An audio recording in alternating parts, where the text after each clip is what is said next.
বন্ধুরা ভালো আছেন? আজ আবার একটি নতুন ভিডিওতে স্বাগতম।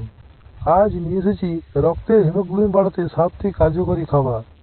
কি কি 7টি খাবার খেলে আমাদের রক্তে হিমোগ্লোবিন পরিমাণ বাড়বে তা আজ আমরা জানবো। তাহলে চলুন ভিডিওতে যাওয়া যাক। হিমোগ্লোবিনের অভাব শরীরের একটি সাধারণ সমস্যা। শরীরের চাহিদা অনুযায়ী ভিটামিন এবং খনিজের অভাব হলে দেখা দেয় হিমোগ্লোবিনের ঘাটতি।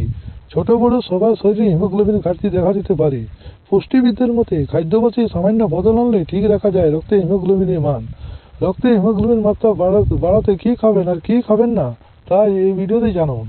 প্রথমত, রক্তে আয়রনের ঘাটতি পূরণে যদি প্রতিদিনের ডায়েটে রাখুন পালং শাক, ব্রোকলি, বিট, পনির, ডিম, আপেল, তরমুজ, বেদানা, কুমড়োর বীজ, আমন্ড, অ্যাপ্রিকট এবং কিশমিশ।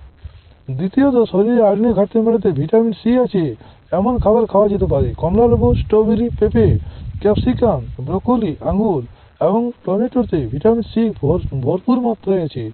তিনে, ফলিক অ্যাসিড এক ধরনের ভিটামিন বি কমপ্লেক্স যা রক্তে লোহিত কণিকা তৈরিতে সাহায্য করে।